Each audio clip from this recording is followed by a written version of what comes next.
car events are held here with cars reaching 200 miles an hour, and I'm about to find out firsthand what it feels like to go that fast! Hey Michael, how's it going? Oh, it's great. I'm at a racetrack. Nice suit. Thank you. We're looking good, aren't You we? got the memo, huh? That's right. What's the fastest you've ever gone in a race car? I've gone 206 a month ago. What's it gonna feel like to go that fast? Well, right now you're nervous.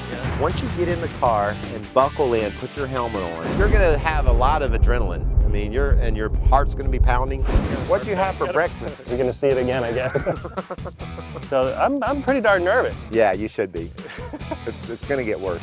Oh God. There we go. Where's the eject button? These seatbelts are so tight. It's almost hard to breathe a little bit. Yeah. Wait till we get going. Yeah.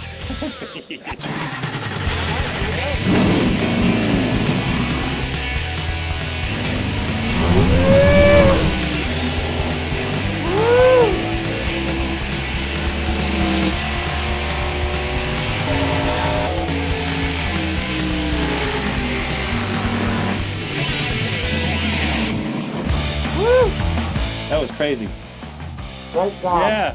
He kept going faster and faster and faster, and it was loud, and he was like about that close to the outside wall, and I'm looking at it going, whoa, and it was nuts. I mean, my heart is just.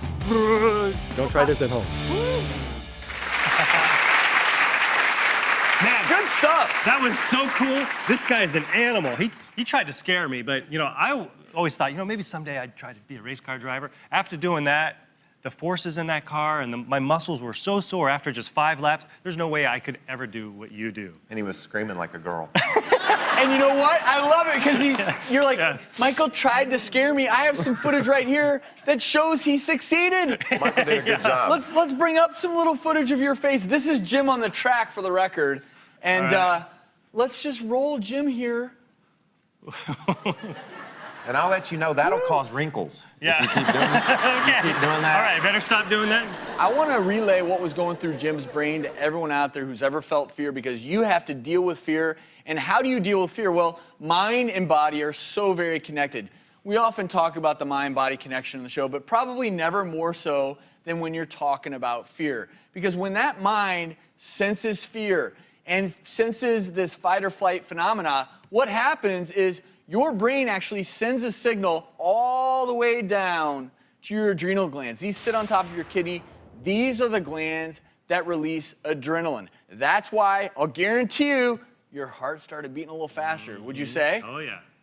And you know, one of the big things is when your heart starts beating faster, you start to feel those nerves. One of two things can happen. It can help you focus so that you make that turn, so that you don't lose focus. But there is something else that happens, and this is what I want to talk about, where the brain is further connected with the body. So the hypothalamus and the pituitary gland will then, if you stay stressed over time, like if you were still stressed every single time you got in the car, it actually then signals to these adrenal glands to release something called cortisol. Well, here's the problem with cortisol. Cortisol is that chronic stress hormone. That's the one that over time can lead to a lot of major health problems and actually decreases performance. And when you get to the end of a race, every now and then Jim's pulling into the pit stop, and you may not see it in his face, but Jim later admitted to me right here, there's a little something going on down here in your belly. It's called my breakfast. Breakfast trying to come back up. And you may have been nauseated, number one, because you were so nervous.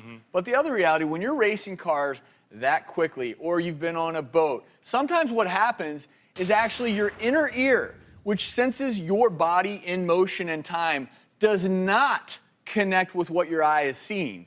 So your eye doesn't feel like you're going as fast as your ear senses. When those are out of whack, you get motion sickness, you can feel nauseated. And I'm assuming this is another thing that you have to overcome over time in racing. Well, I've always been the dude behind the wheel, so I'm comfortable in my environment. I love doing that. Right. Now, riding with someone like he volunteered to do might be a different story.